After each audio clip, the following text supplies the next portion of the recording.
Hello friends, இந்த வீடியோவில் என்ன பார்க்க போனால் சாம்சங் J2 இந்த மாடலுக்கு வந்து நம்ம சார்ஜிங் கனெக்டரை ரீப்ளேஸ் பண்ண போகிறோம்.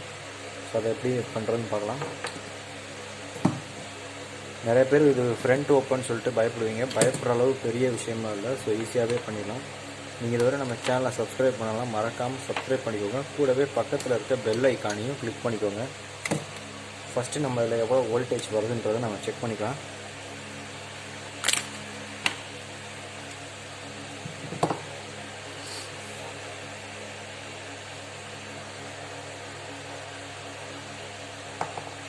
பார்த்தீங்கன்னா இதில் பின்னே ப்ரோக்கன் ஆகிடுச்சு. ஸோ அதை நம்ம மாற்றிடுவோம்.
ஸோ ஸ்க்ரூ சென்ட்ரு கேஸ் ஒட்டு வரலைன்னா இந்தமாரி ஒரு பெண்டிட் வீசர் வச்சுக்கோங்க. ஸோ இப்போ எடுத்திங்கன்னா இழுத்துக்கிட்டே நீங்கள் திருகுனீங்கன்னா வந்துடும்.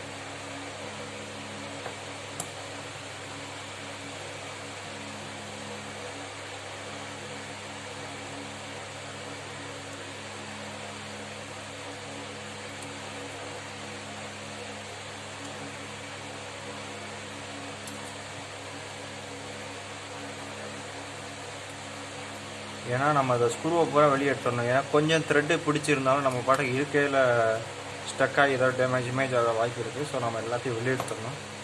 பட்டன் ஃபோன்னா பரவாயில்ல, டச்சு ஃபோனு, அதுவும் ஃப்ரண்ட் ஓப்பன். ஸோ கொஞ்சம் கேர்ஃபுல்லாக எல்லா ஸ்க்ரூவையும் எடுத்துடணும் கண்டிப்பாக.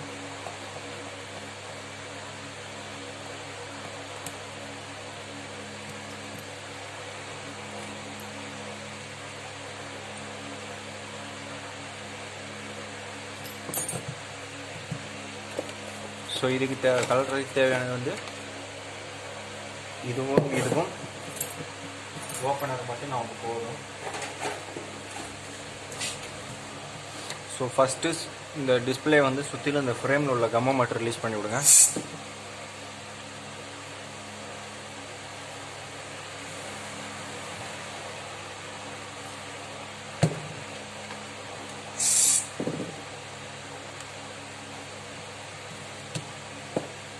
எப்படின்னா இந்த மாதிரி வச்சுக்கிட்டு இப்படி கட்டையில் எடுத்துகிட்டு கொஞ்சம் கொஞ்சமாக அப்படியே விட்டுறாங்க.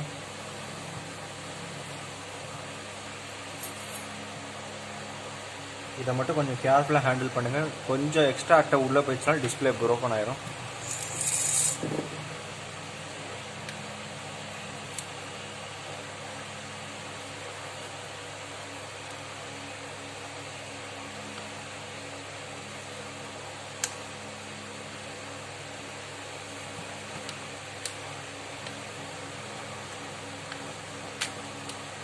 அப்படி உள்ள போலன்னா இந்த மாதிரி ஒரு பிளேட்டு யூஸ் பண்ணுங்கள்.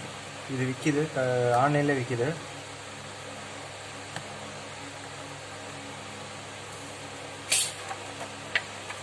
அதை வச்சு திருப்பாதீங்க, ஏன்னா அது கெட்டியாக இருக்கிறனால டிஸ்பிளே உடஞ்சிரும், டச் உடஞ்சிரும்.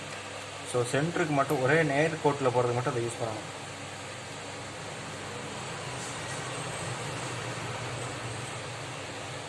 ஸோ எடுத்தாச்சு. அடுத்து வந்து இதை ஓப்பன் பண்ணுறேன்னா இதை ஃபஸ்ட்டு ஓப்பன் பண்ணுறது வந்து லெஃப்ட் சைடு நல்லா இழுத்த வாக்கில் ஓப்பன் பண்ணுங்கள்.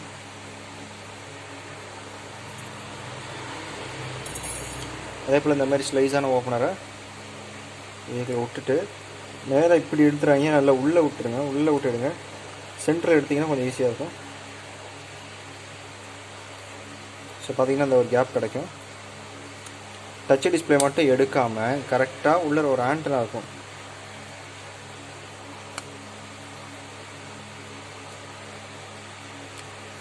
அந்த ஆண்டனாவோட சேர்த்து எடுக்கணும். ஆண்டனான்னு சொல்கிறத விட கீழே ஒரு பிளாஸ்டிக் மாதிரி வச்சுருப்பாங்க, அதோட சேர்த்து இழுத்துடணும்.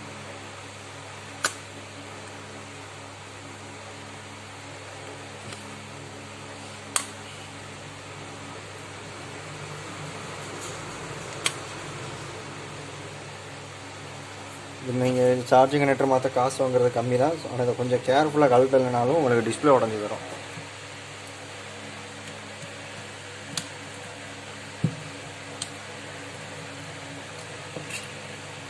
ஸோ அடுத்து பேக் சைடு இந்த சிம் ட்ரைக்கில் லைட்டாக எடுத்து விடுங்க.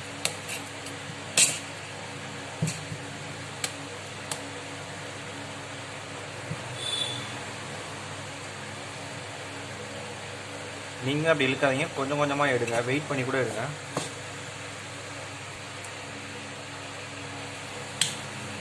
மேலாப்பில் எடுக்காதீங்க, அதாவது இப்படி எடுத்துடாதீங்க, இப்படி உள்ளே விட்டு நீங்கள் எடுக்கணும். ஸோ நீட்டாக வந்துருச்சு. அடுத்து நிறைய பேர் பண்ணுற மிஸ்டேக் என்னென்னா, இங்கே கீழே ஒரு ஸ்க்ரூ இருக்கும், மேலே ஒரு ஸ்க்ரூ இருக்கும். இதை கலட்டாமலே நீங்கள் இழுக்கிறனால, சில பேர் இந்த ஒரு ஸ்க்ரூ கழட்டிட்டு இழுக்கிறனால இந்த போர்டு உடஞ்சிரும். ஸோ அதை கேர்ஃபுல்லாக பார்த்துங்க.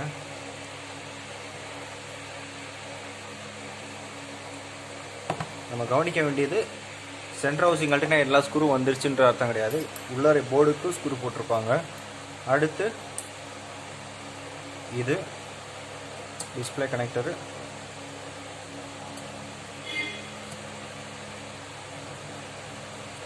இயர் ஸ்பீக்கரு, கேமராலாம் ஈஸியாக வந்துடும்.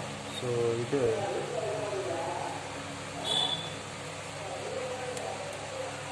பார்த்திங்கன்னா தனியாக எடுத்தாச்சு. இதில் வந்து பார்த்திங்கன்னா உடஞ்சிருக்கிறது உங்களுக்கு தெரியாது, இதில் என்ன பார்த்தா தெரியுது. ஸோ ஸ்கோப்பில் காட்டி அதை நான் எப்படி சேஞ்ச் பண்ணுறேன்னு சொல்கிறேன்.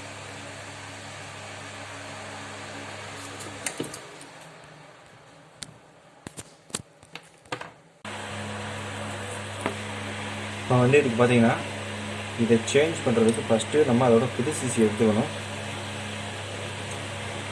புது சிசி சில்வரில் வாங்குங்க, இந்த மாதிரி நல்லா குவாலிட்டியாக பார்த்து வாங்குங்க. ஃபஸ்ட்டு நம்ம அதை ரிமூவ் பண்ணுறதுக்கு முன்னாடி இந்த சிசியில் நம்ம வந்து சால்ட்ரிங் அப்ளை பண்ணிக்கணும். அடி சைடு மட்டும் அப்ளை பண்ண போதும், மேல் சைடு தேவையில்லை.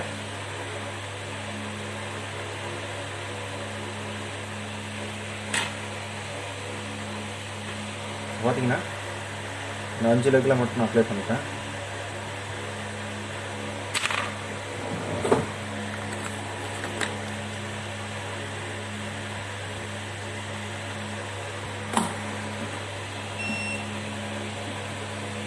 இந்த சாம்சங் மட்டும் கொஞ்சம் க்ளீனாக மாற்றணும். ஒழுங்காக மாட்டலைன்னா ஆட்டோ சார்ஜிங் கம்ப்ளைண்ட் வரும்.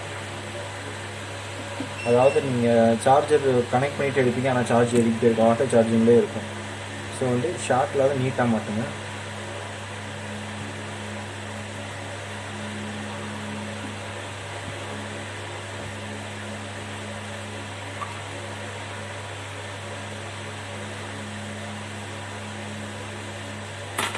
ஸோ 5 லெக்குக்கு அடியில் மட்டும் வச்சா போதும். நெக்ஸ்ட்டு வந்து நம்ம இதை போர்டில் உட்கார வச்சுட்டு அதுக்கப்புறம் அதில் உள்ளதை எடுத்தால் போதும். சிசியை நம்ம வச்சுட்டோம். அடுத்து மதர் போர்டில் உள்ள சிசியை ரிமூவ் பண்ணணும்.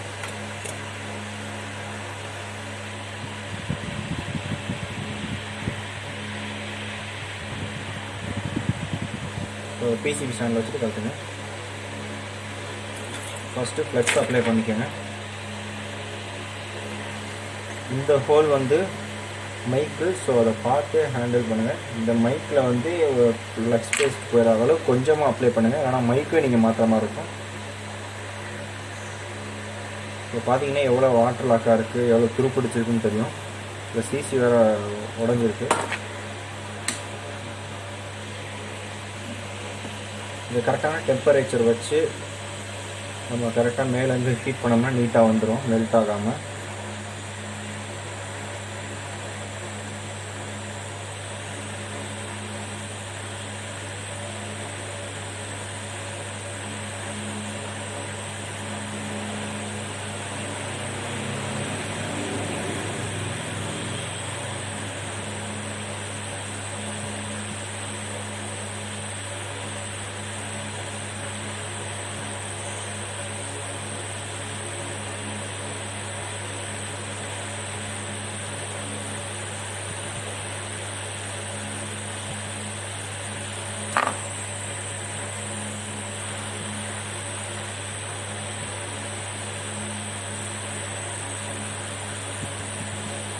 அந்த மைக் ஹோல் கிட்ட பேஸ்ட் மெல்ட் ஆகி போச்சுன்னா டக்குன்னு கை வச்சு இது உடச்சிருங்க. ஸோ இது சுரண்டி பாருங்கள், லெட் எல்லாம் மெல்ட் ஆகிடுச்சு. ஸோ மெல்ட் ஆனதுக்கப்புறம் நீங்கள் தூக்கணும். உடனே தூக்கக்கூடாது, லைட்டாக தூக்கணும். அதுவாக வெளியில் வர அளவு நீங்கள் காமிச்சிக்கிட்டே இருக்கணும்.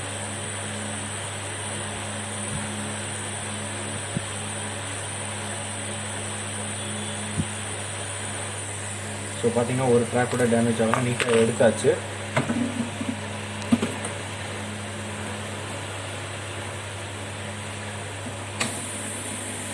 அடுத்து ஐபி போட்டு க்ளீன் பண்ணணும். ஐபி போடும்போது அந்த ஹோலில் போயிடாமல் பார்த்து கேர்ஃபுல்லாக பண்ணுங்கள்.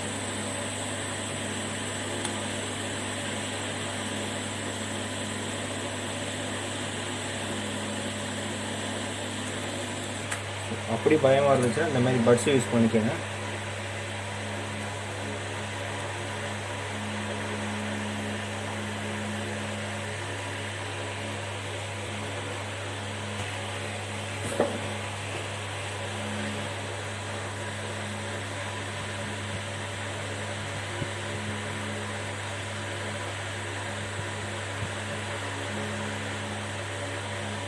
இந்த பட்ஸில் கூட ஊற்றிட்டு இப்படி தேய்ங்க.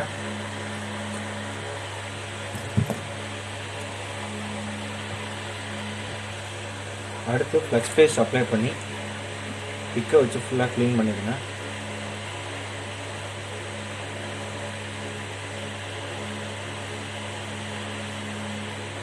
விக்கை வச்சு க்ளீன் பண்ணுறதுக்கு முன்னாடி லைட்டாக சால்ட்டிங் லைட்டாக எல்லா ஹோல்ஸ்லேயும் அப்ளை பண்ணிடுங்க.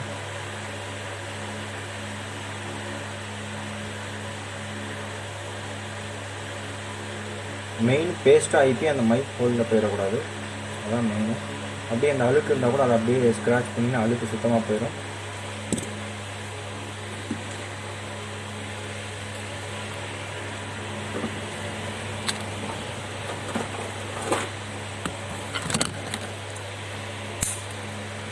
அடுத்து நம்ம விக்கை வச்சு க்ளீன் பண்ணிடலாம்.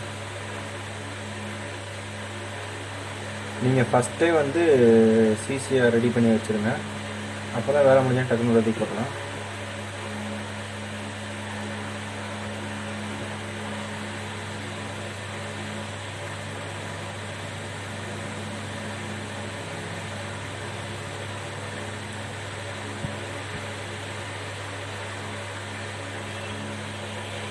ஃபஸ்ட்டு பழைய அழுக்கு லெட்டெல்லாம் எடுத்துகிட்டு புதுசாக லெட்டையும் அப்ளை பண்ணிடுறேன்.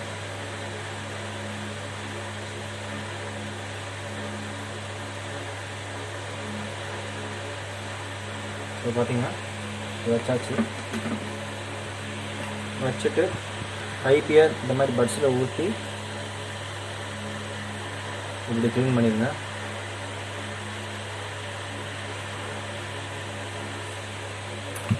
க்ளீன் பண்ணிட்டு மறுபடியும் ஃப்ளக்ஸ் பேஸ்ட் அப்ளை பண்ணுங்கள்.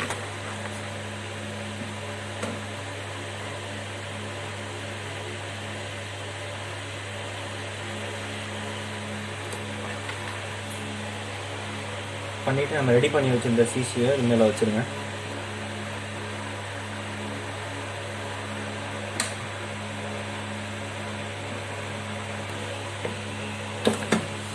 இப்போ மறுபடியும் ஹீட் கண்ணை மேலே வந்து வச்சு நம்ம ப்ளோ பண்ணி உட்கார வைக்கணும். நீங்கள் வந்து இந்த சில்வரை ஹீட் பண்ணும்போது, சில்வர்னால் அதாவது சார்ஜிங் கனெக்டர் மேல் சைடு மேலே அந்த சில்வரை ஹீட் பண்ணுவோம், அந்த சில்வர் ஹீட்டை அந்த லெட்டையும் மெல்ட் பண்ணும்.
ஸோ பார்த்தீங்கன்னா நல்லா உட்காந்துக்குச்சு. இந்த போர்டு கடியில் உள்ள லெட்டு அப்படியே கெட்டியாக இருந்திருக்கு, அதனால் நமக்கு சார்ஜிங் எனக்கு உள்ளே போல. இப்போ உள்ளே போயிடுச்சு.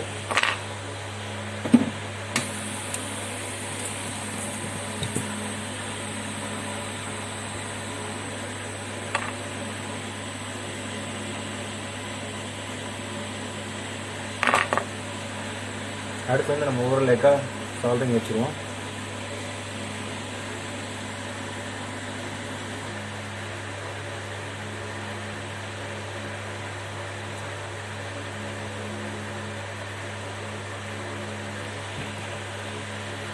ஃபஸ்ட்டு எல்லா தண்ணியும் வச்சுருங்க.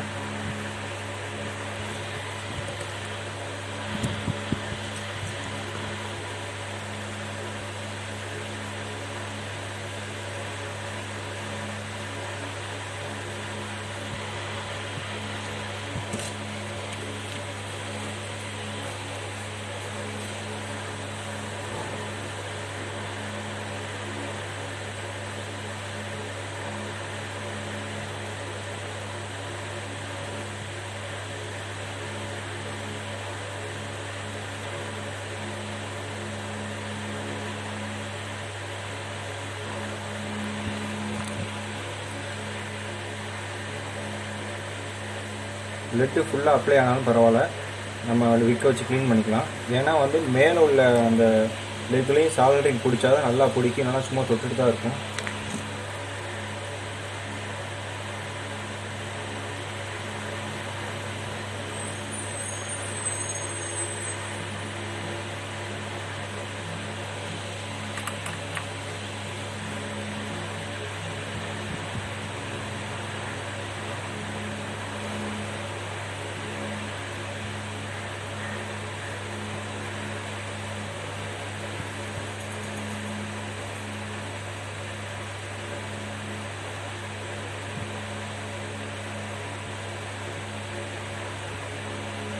ஸோ பொறுமையாக வைங்க, ஒரு லைக்காக நீட்டாக வைங்க.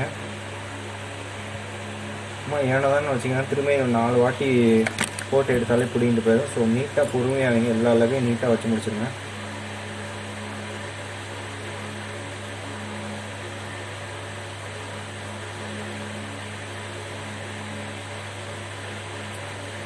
ஸோ எல்லாத்தையும் வச்சு முடிச்சுட்டு அடுத்து இந்த 4 லெக்லையும் அப்ளை பண்ணிக்கோங்க.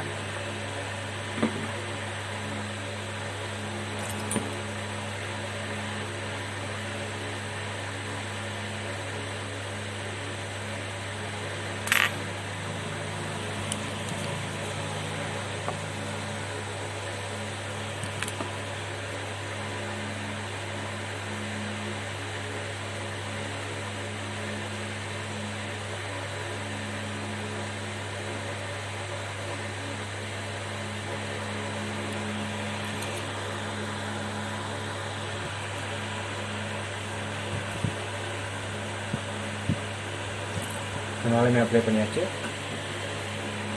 அப்ளை பண்ணிவிட்டு அடுத்து க்ளீன் பண்ணிடுங்க. ஐபி ஊற்றி க்ளீன் பண்ணுங்கள்.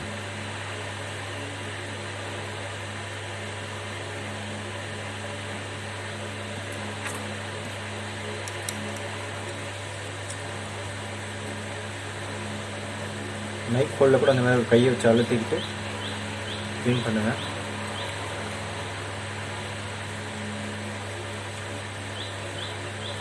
இப்போ பார்த்தீங்கன்னா எல்லா லெக்கையும் வச்சாச்சு.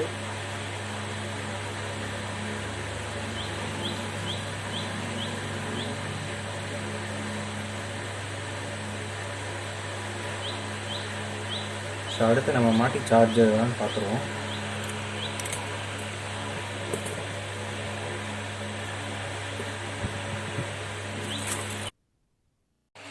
ஸோ அடுத்து மதர் போர்டை மாட்டி வோல்ட் வருதான்னு செக் பண்ணிடுவோம்.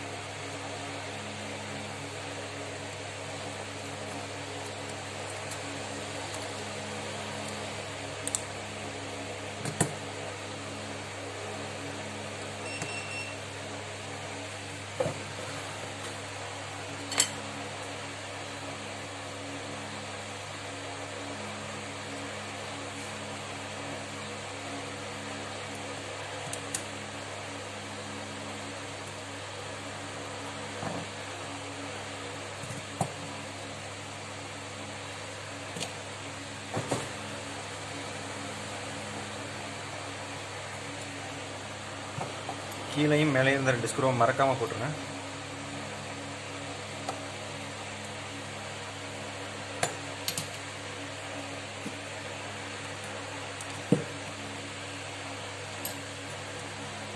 அடுத்து சார்ஜிங் கேப்பில் கனெக்ட் பண்ணி சார்ஜ் இருக்கான்னு பார்த்துருவோம்.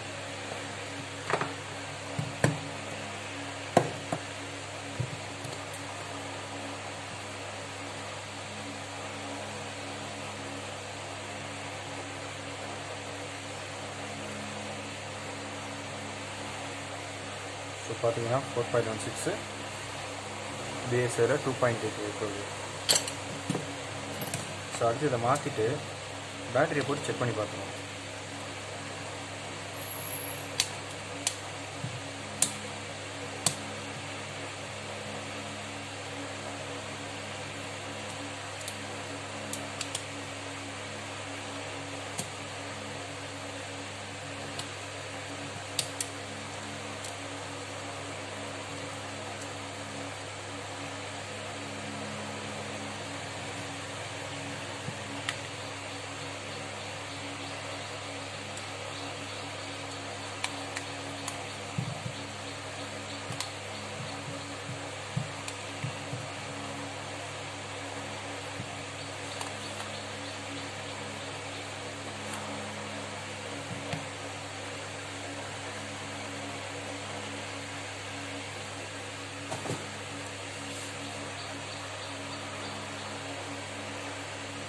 இப்போ பார்த்தீங்கன்னா சார்ஜ் வருது.